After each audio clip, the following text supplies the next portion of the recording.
Basically, isn't a passionate marriage what every one of you want? Dr. Matt, your relationship fitness coach. I'm here to talk with you about how to earn that passionate marriage. It's not a disease you're going to catch. It's not some germ that you'll breathe in and all of a sudden feel passion. You have to create it. So go ahead and take a listen to this next video, have some fun with it, and let me know down in the comments what you like and what you want to hear next. Thank you so much.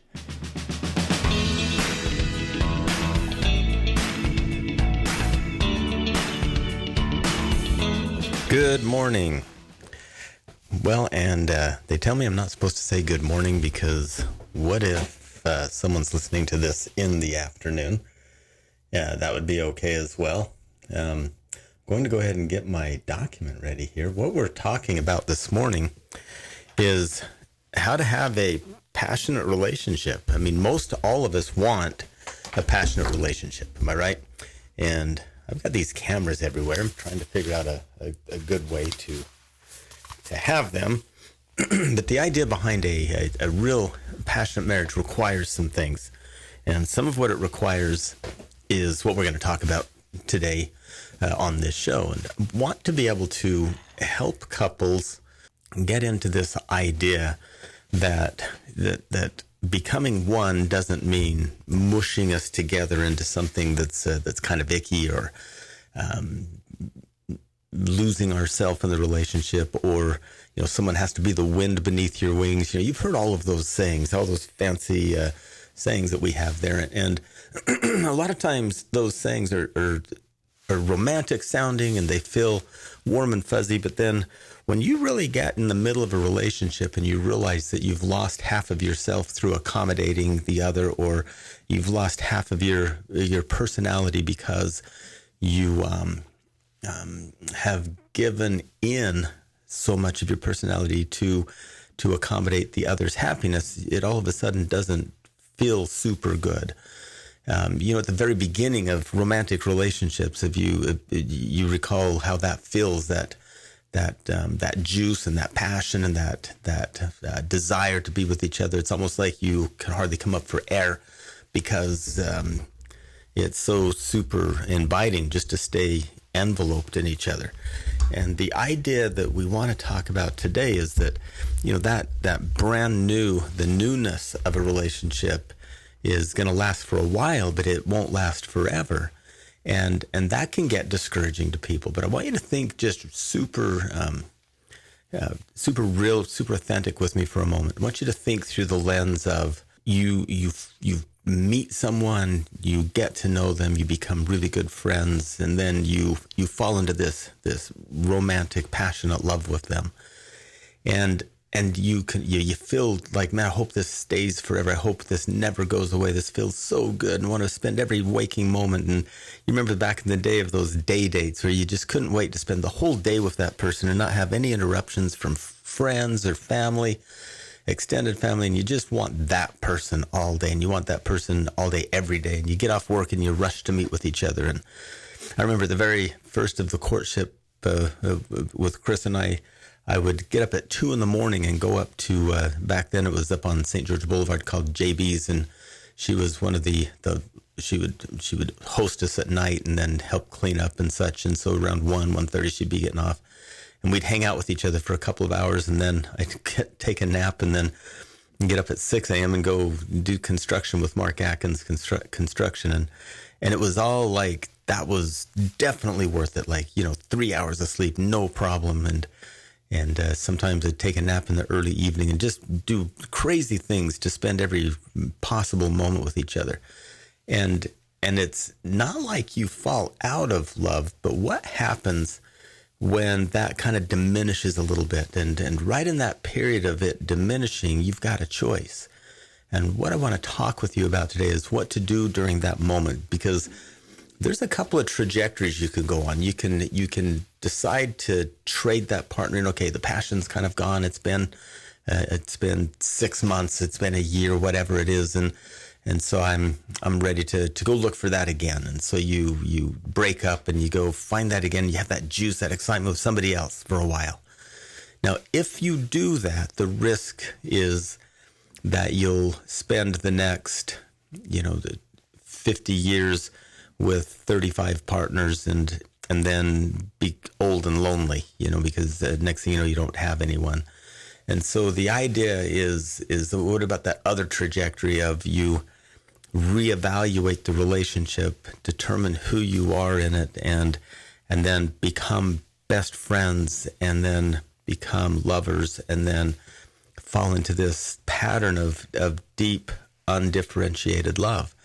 And that's a key sentence: deep, undifferentiated love. We're going to talk about that word differentiation and how to become differentiated versus undifferentiated. And so you want to become involved to the point where you're a whole differentiated person inside of a relationship that is becoming connected and close and processing things together in a super healthy way. And so I want you to think through that lens, and I want you to just walk with me through this process today. I want you to understand that there's some stages to passion. There's some stages, and every stage is developing the pattern and the trajectory that the relationship is going to be on. Each stage of a relationship is redefining how you're going to behave, how you're going to accommodate each other.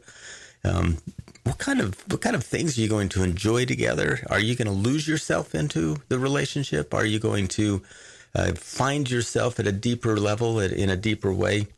All of those are your choices. And so we're going to talk about a pathway out of all of the millions of pathways that you can use, that you can kind of just ponder, think about, keep in the back of your mind, and that you can use to become healthier and happier inside of a relationship, instead of losing yourself, becoming simply just the wind beneath someone's wings, or becoming, just somebody's other half, that very romantic musical gestures that is not very romantic at all when you're actually participating in losing yourself halfway in real life. And so a passionate, intimate life is going to require some things, and there's a million ways to obtain these things. So I'm not saying that my way is just that there's 10 steps to a passionate romantic marriage. In fact, any expert that says you can have a passionate marriage in 10 easy steps, you probably better not trust that person, because this is going to be super individual. It's going to be very much your pathway. I'm going to give you some high level, really helicopter level principles that you need to follow. But in that process of following those principles,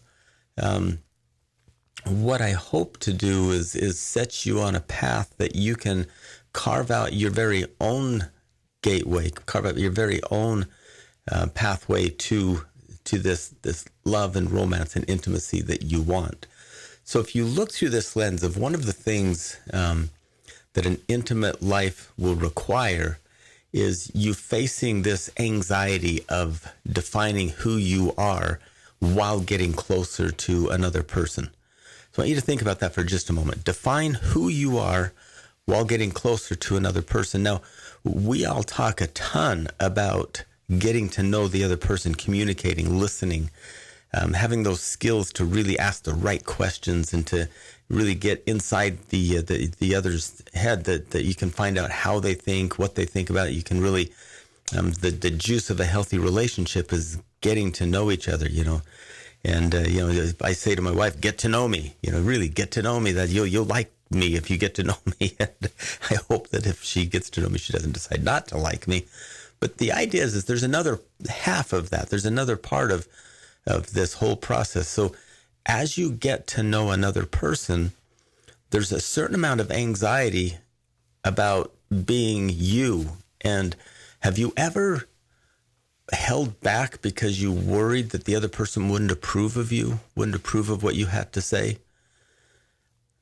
Have you ever met someone that actually lies about who they are because they're afraid it won't be acceptable, and they start this pattern of being exactly who the other person needs them to be, and then they're largely unfulfilled because they've spent their life accommodating, they've spent their life being who other people needed them to be rather than determining who they are in that relationship.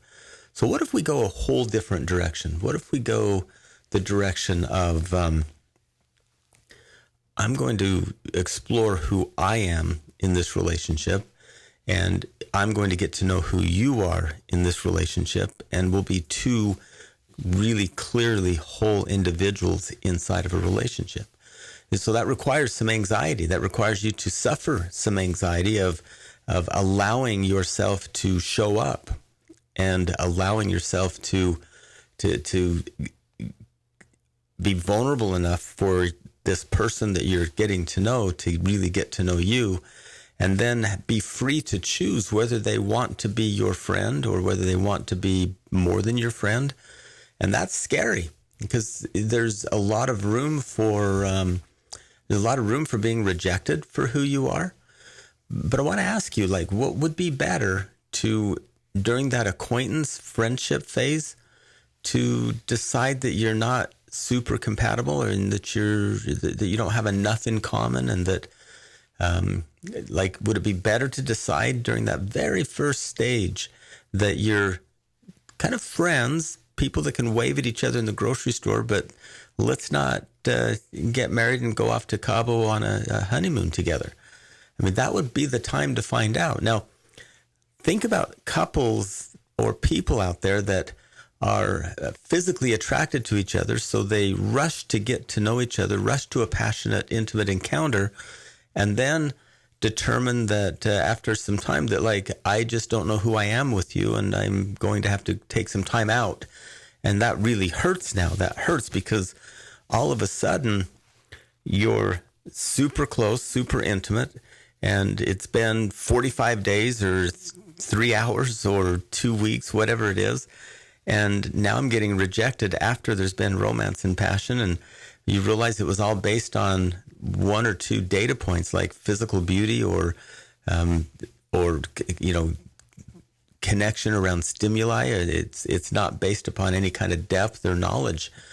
Now compare that to the couple that understands the foundation of friendship, understands the foundation of getting to know each other. And then again, that one step deeper, that showing up as a whole person while getting to know each other as friends. Like, no more hiding, no more hoping the other person likes you because you're able to change shapes and be who they want you to be, but show up who you are so that you can really have that rich relationship and that knowledge that person loves you and is there for you even though they know you. So this intimate life requirement of the anxiety of defining who you are right in front of someone, the anxiety involved in showing up real with all of your warts and all of your wonderful parts, everything, and giving that person across the counter from you, across the table from you, or that you're holding hands walking through the park with, a real clear opportunity to understand who they're getting involved with. So this thing called differentiation involves changing the way you think about getting to know someone intimately, changing the way most people think about showing up. See, we do want to make concessions for each other. We want to negotiate and be collaborative, but we want to show up with our entire selves.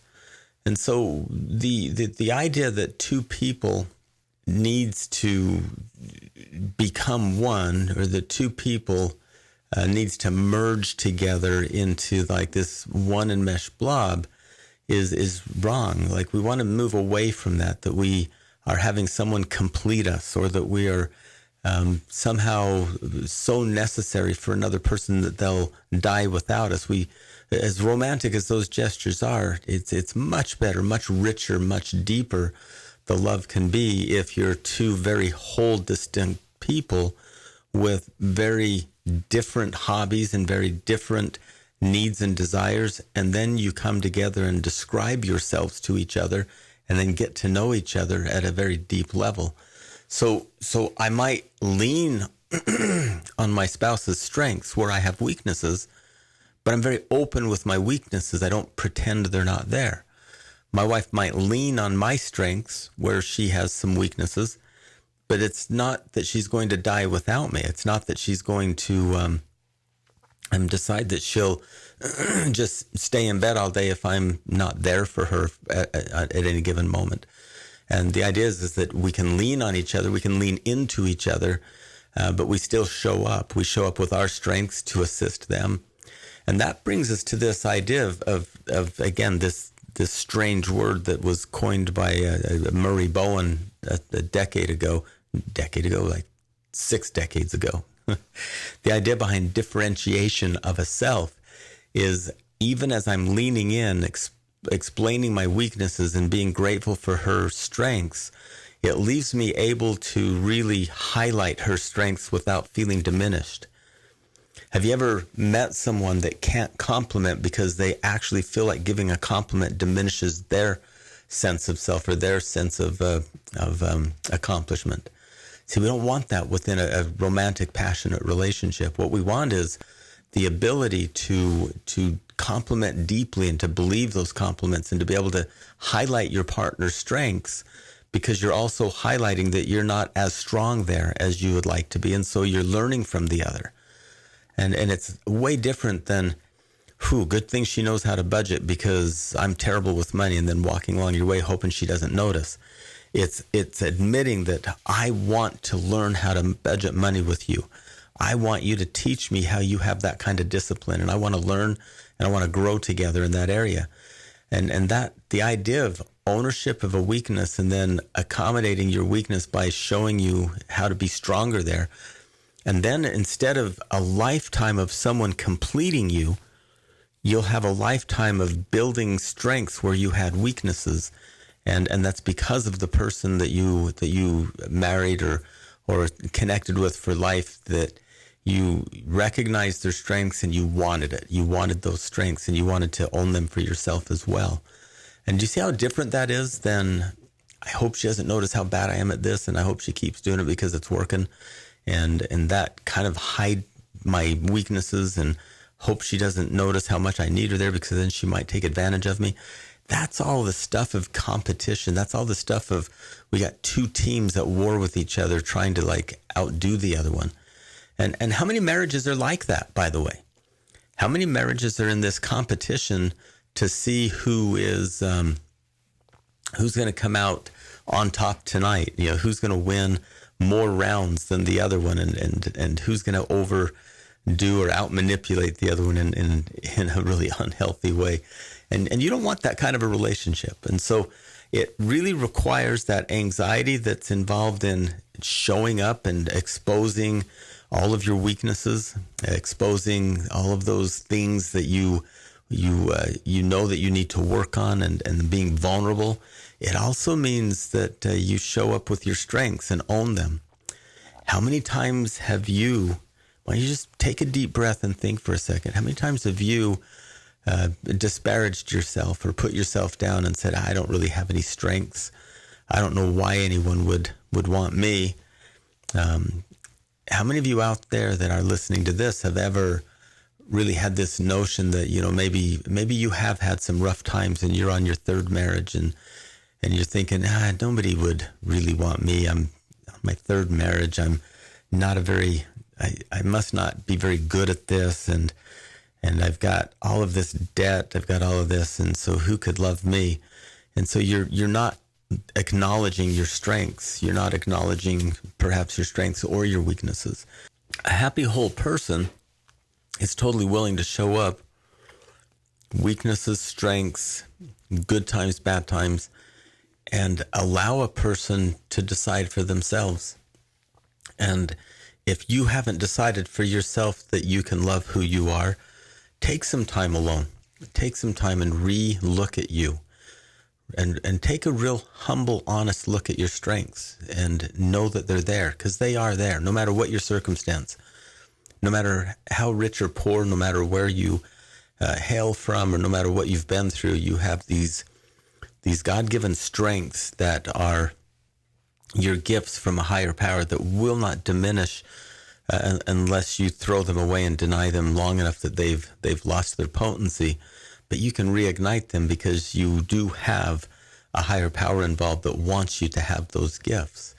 And so I want you to think about showing up with those. And no matter how secure or insecure you are, being genuine with what you know about yourself is super important. And so these ideas of becoming a whole person, as you become friends with someone that you are considering someone that you could fall in love with, as you work on that friendship before you work on the passionate relationship, as you work on getting to know each other, each intimate encounter that, and remember, intimacy has a lot of levels. There's intimacy that is very non-sexual. There's intimacy that has its roots in the friendship. And each encounter that you have with another person provides opportunities to develop your strengths and be vulnerable around your weaknesses. And it has these opportunities and these moments that you spend building the friendship. If you can learn to accommodate without sacrificing, and I know that sounds counterintuitive, but if you can learn to accommodate the relationship, which means show up with your strengths, while not losing your sense of individuality and self, which means allowing your weaknesses to be displayed as well and be vulnerable, you'll be able to love that person deeply. You'll be able to really know that it's a choice that you're moving forward together. You know, and think about making that choice with each other. Think about how much better that is than, you know, sneaking up on somebody. How much better that is than maybe entering into a relationship knowing that you tricked the other person in some fashion, that you didn't open up your whole self to them. And now you're falling in love with them because you're seeing a lot of stuff that you like. And can you imagine two people, both of them hiding things from each other, both of them hoping that the other one doesn't notice maybe some flaws or maybe some things that you're insecure about? And so you got two people that are like slowly tricking each other into love. And then at some point, the passion wears off a little bit. You start to like see the other person for who they are, and then you let your own guard down because you're so tired of putting on a front. Now, after a lot of time and a lot of stuff goes by together, maybe even a marriage, maybe even a kid, maybe all these things, and now you wonder, do I really like this person? Like, now that I see some of the weaknesses, because they're now showing up because they can't be hid forever, what if they're not that appealing? Wouldn't it have been better to show up genuine from the start and decide that you're friends that can wave to each other in the grocery store and just be friends, but not lovers, not move forward into a romantic relationship with? You know, that's the thing that we always need to keep at the forefront is, am I being genuine and authentic, and am I showing up, and am I loved anyway? And so in conflict, as you are getting to know each other, couples that have this solid sense of self, couples that have developed that through the friendship and during the friendship, they're able to show up in a non-competitive way. They're able to show up, and instead of becoming emotionally overwhelmed when conflict happens, they're able to remain supportive. So if you think about the two trajectories, and there's probably millions of other trajectories, but I just want to focus on these two. That, let's say that you're with your best friend, and you're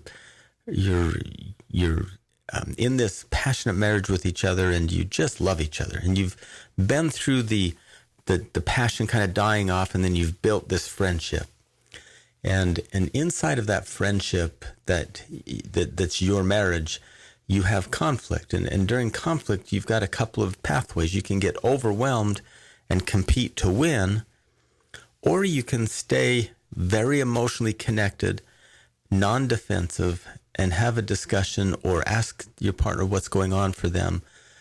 Ask them how you can help. Ask them to tell you more about it, even if it's about you. Like, tell me more about what's going on, and so that I can really take a look at my behavior, versus why are you always complaining about my behavior? Can you see the very clear difference between someone that's very clear about who they are versus someone that's trying to hide out a little bit and hope the other one doesn't see who they are? Does that make sense?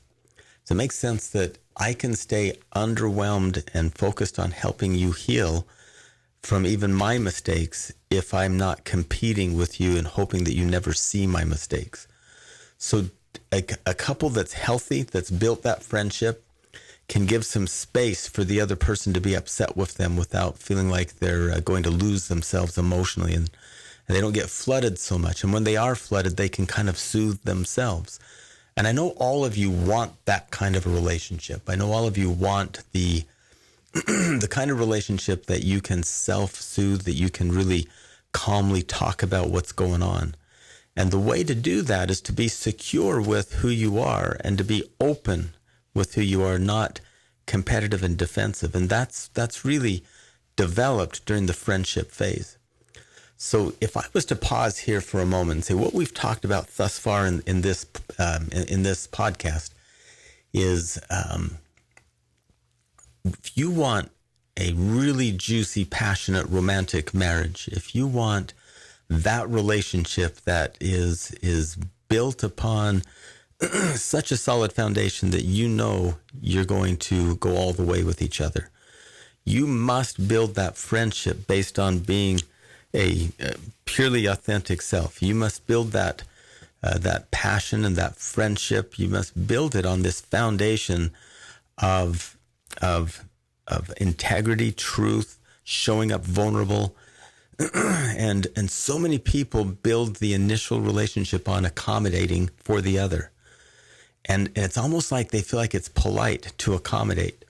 Now, I want to help for just a moment. We do need to do give and take. Like, it can't always be the movie I want to watch. It can't always be the board game I want to play. It can't always be the drive I want to take.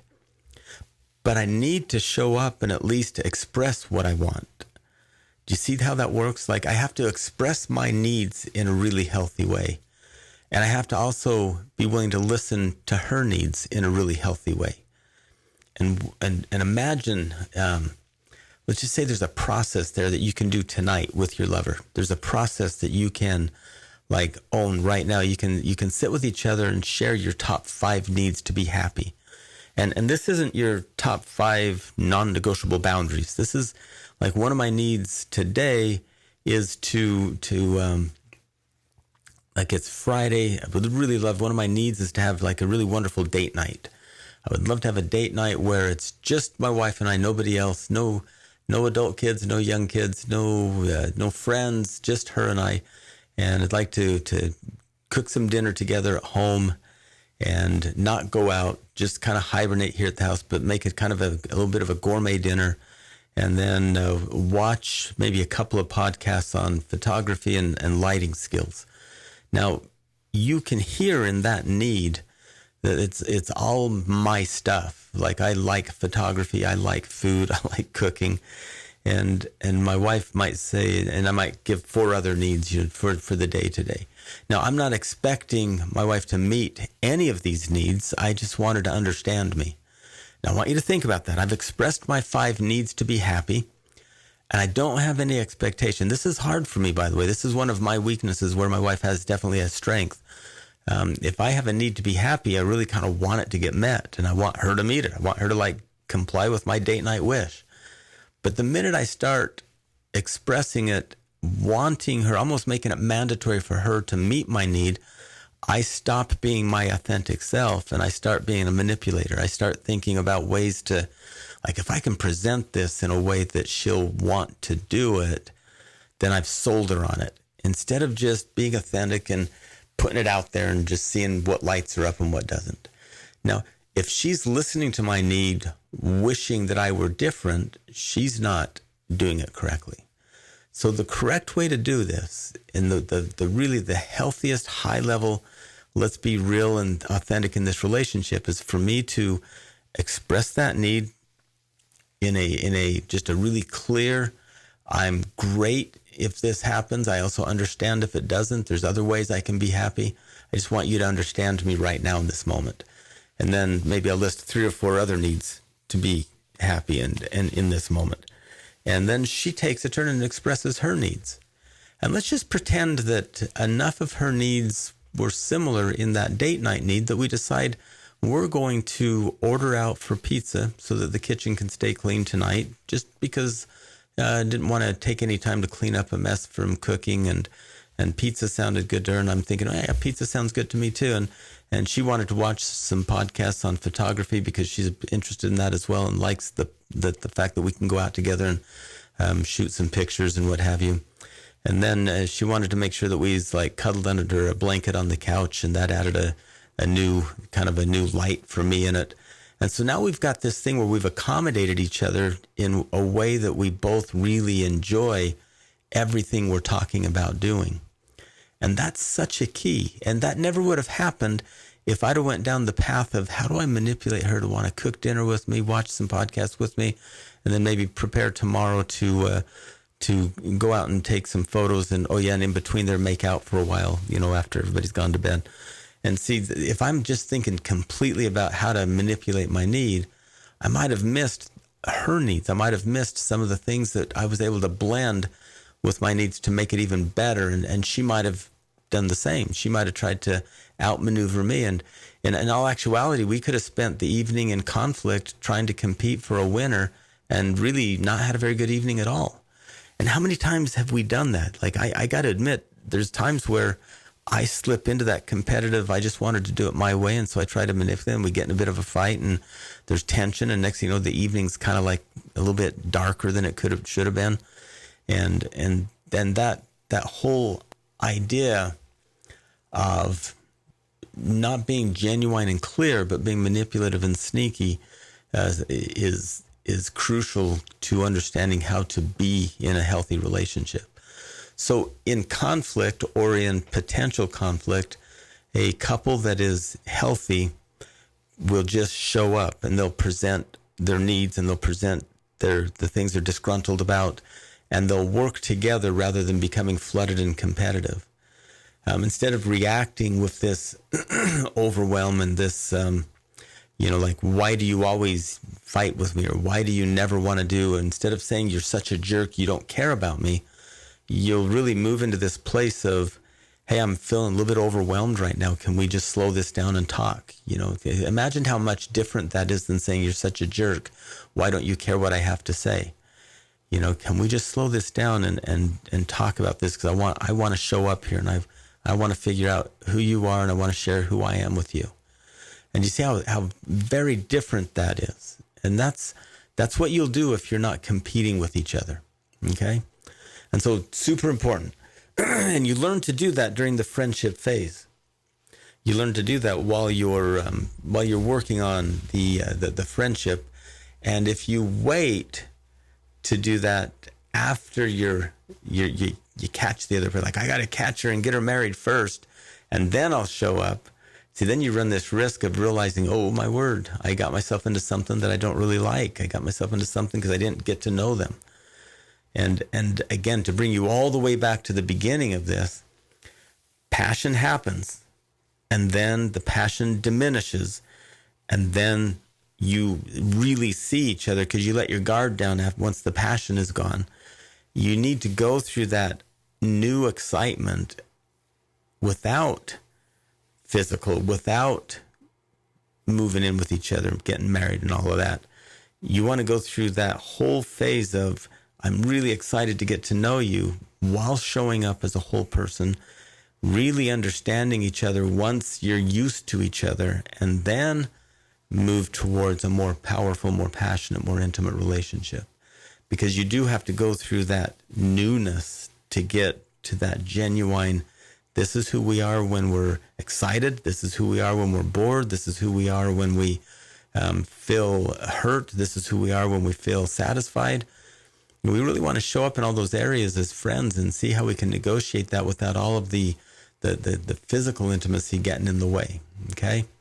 So if you look through that lens, you'll have a wonderful opportunity to get to know your partner. You have a wonderful opportunity to get to know the person that you're with, and then you'll have this connection that can make it through the hard times in a marriage. You'll have this balance between the we and the I-ness of a relationship, and then the intimacy that can come into a relationship is literally just like a language. It's how we speak to each other.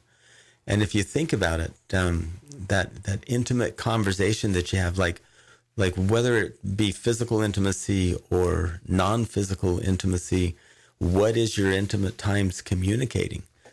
If you really think through this lens that we've been talking about, the third section that I'm going to present now, just for a few minutes here, as we head towards the finish line, and I'm not sure why that keeps falling away. This third section of this balancing that we do. So we started this with talking about pop culture of becoming one, pop culture music of singing about "You're the wind beneath my wings" or "You complete me," and that really heartfelt "I need my other half to be whole." And we talked about how that romantic notion's not super romantic when you're losing half of yourself inside of a relationship.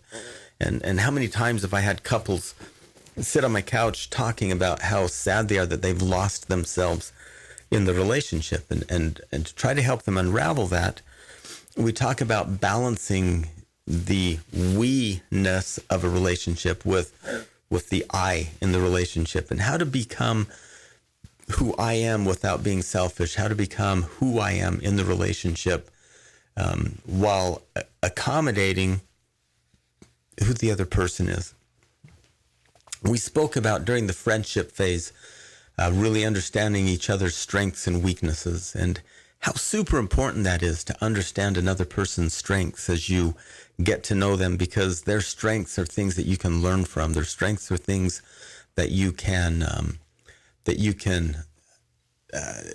really borrow until they become your strengths. And it's not like you want to be this person that, okay, she knows how to do that and this, that, and the other, and so I'm going to let them and just they go do their own thing. No, it's more, we use budgeting as an example. My wife's an incredible budgeter and I'm a great spender. And so if she and I can work together towards this couple that knows how to manage our money in a healthy way, but also takes our resources and go on healthy vacations and date nights. And so we're not just saving every penny till we die. It's we save pennies for a purpose. And if she can move a little bit my way and I can move, we're accommodating each other. But what we're really doing is taking some of our weaknesses and making them strengths while learning from the other. And so the people that become train wrecks inside of a relationship, quite honestly, are those that aren't doing well on balancing who they are with who the other one is. And it starts this process of, so accommodating can be a healthy word. It can be something that's appealing that we want to do. But I also want you to look at the other side of accommodating. Let's say that you accommodate out of fear. Let's say that I'm afraid that my wife won't like me if I'm more of a spender than her. I'm afraid that my wife won't like me if I'm not as spiritual minded as her. And so I'm going to pretend that I'm as good as she is. I'm going to pretend that I'm just like her. So I'm going to accommodate the relationship out of fear by hoping she doesn't notice things about me that are maybe some of my weaknesses. And I hope she doesn't notice. And let's say she notices that I blow money a little bit. And so my job, if I'm unhealthy, if I want her to just see me as perfect, my job is to argue with her about how I spend. And so let's say we're budgeting for a vacation to Thailand and I spend a bunch of money on a four-wheeler. And she's mad at me, like, why'd you spend that money on a four-wheeler? I said, well, we live right here at the edge of the desert and there's people on four-wheelers. Of course I want a four-wheeler. We ought to have every family ought to have a four-wheeler, especially if you live here. What are you, stupid? And I can try to make her feel bad for me breaking the budget. Now, how silly is that? So we agree on this budget for a trip to Thailand. I blow money on something else, and then I'm telling her that she's wrong, that I blew the money on something that we didn't agree to buy. How many times do we do that when we just want the other one to not notice that we did it wrong? And that's what I'm talking about. So if I show up as a whole person, I wouldn't do that. I would be leaning into her strengths, but I would just own it. I'd say, you know what? We got to take the four-wheeler back, and we might lose a little bit, but we won't lose all of it because I really blew it on that one. And I get it. I get why you're upset. I had good ideas about the four-wheeler, but it wasn't the agreement we made. And you see how it goes very different. Now, I don't have a four-wheeler now. But if I want a four-wheeler bad enough, I need to show up, be honest about it, and maybe renegotiate and do Thailand in 2 years. See, we can't accommodate each other in a healthy way if we're not competing with each other. So accommodation out of fear is when you're sneaky, when you don't show up and be vulnerable. And then accommodating out of love is where you encourage working through things. We could talk about the money that it would take to have a four-wheeler and go to Thailand, and then we'd both have to look at the numbers together. We'd both have to add up the columns of our line items on our budget. We might take money out of one area that we decide isn't as important as these two and fund. But the idea is that would be a very romantic process of accommodating with each other rather than working out of fear. And you know what? The other side of it is just as icky. Let's say that I want a four-wheeler, and we've talked about Thailand, and rather than working through it with me, what if my wife gets afraid that I'm just going to go do it because her experience is couples fighting over money? That maybe her family of origin had a lot of fighting over money. It really didn't, but what if it did? And what if she attacks me like, fine, we probably won't even go to Thailand. You'll get your four-wheeler and I won't get anything. And then I'm wondering, like, where did that come from? And let's say that she's so mad she won't even talk to me about it because she's certain that I'm going to do it wrong. And she's already made up a narrative in her mind that I'm going to do it wrong and is blaming me for doing it wrong before I even suggest that I'm going to. And I start feeling like, oh my gosh, she's speaking for me. And if I'm competing with her, then I'm going to yell at her for it. I'm going to say, quit speaking for me. You always do that. And she's going to say, yeah, I don't always do anything. And I'm going to say, yeah, you always speak for me. You think you know me better than I know me. And you won't even try to understand me. And now we're fighting. Now, if I have this healthy sense of self, I might just ask her, so you're pretty upset and it's before anything bad's even happened. Let's talk about that. See, I can help her soothe if I'm clear about who I am. So do you get the big picture that as we are developing this friendship, this we relationship, we work through things together in a non-competitive way. And that's the juice of a healthy relationship. That's when you have arrived into that place where you can really enjoy each other. You can really be encouraged to take your own shape. And your partner, your lover, this person that you're going to marry can take their own shape. And then, do you remember the very beginning? I talked about couples that are masters at relationship and they have this juicy, really healthy, passionate marriage and they know they love each other and they're best friends. They're those that have a very unique shape. Their relationship is as individual as each individual is. And so those marriages are not cookie cutter. They're not have a healthy marriage in 10 easy steps. They are, we built this on mutual admiration. We built this marriage on mutual getting to know each other at a deep level, learning who the I was inside of the we. And that's what I want to challenge you to do. I want to challenge you this week to really figure out who you are, really define yourself. And if you're at the very beginning of a relationship, I want you to pause and make sure that you're showing up genuine. Pause and make sure that you're being vulnerable, that you're accepting who you are. Now, there's some key words there. Be authentic, be genuine, show up who you are. Go through the anxiety of recognizing your strengths and go through the anxiety of recognizing your weaknesses. And bear in mind that humans are different from each other. Like my wife is super confident in sharing her weaknesses and she's a little bit reserved in sharing her strengths. I'm the opposite. I'm super out there sharing my strengths and I kind of hide my weaknesses a little bit.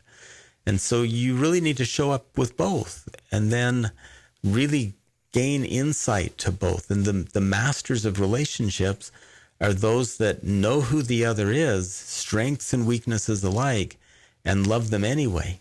And imagine how that would feel to be in the relationship that you could be yourself, be a whole self.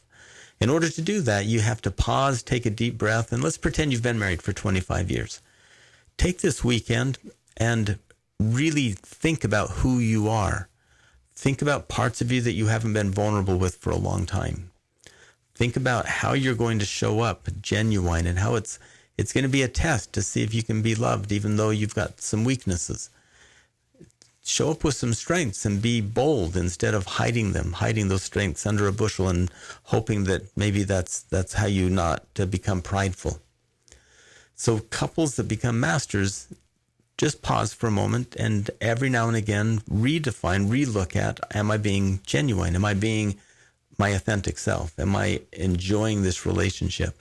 That doesn't mean you're evaluating whether to stay together or not. It means you're evaluating whether you're showing up or not. Then I want you to take some time together and connect. I want you to take some time together and talk about your needs. What are your top 5 needs to be happy? Knowing that they might change weekly, daily, monthly. There might be some of your top needs that stay in the top 10. It might be that they're always kind of juggling around in the top 10. It might be the top 20. Doesn't matter. What matters is that you share them openly with the other. I want to challenge you to show up with your weaknesses and build those weaknesses into strengths by leaning into your partner and finding what your lover's strengths are that you can accommodate into your life. So you see, in order to do that, you have to be a whole person. You have to dare show up, go through the anxiety of letting the other person see you, all of your weaknesses as well. And that's kind of anxiety provoking. It's vulnerable. And then realizing on the other side of it that you're loved, because that's the reality of how it will probably turn out. So I encourage you to take your own shape. I encourage you to have a relationship that's very unique and it's yours. And I encourage you to show up whole and authentic and use that free agency that our Heavenly Father has given you in a healthy way towards just becoming that couple that is inviting and accepting rather than competing and negotiating. Well, that's what we wanted to talk about today. We've got a whole other half of this that we'll try to get to in another show. And thank you so much for tuning in. I'm going to sign out now, and we'll see you again.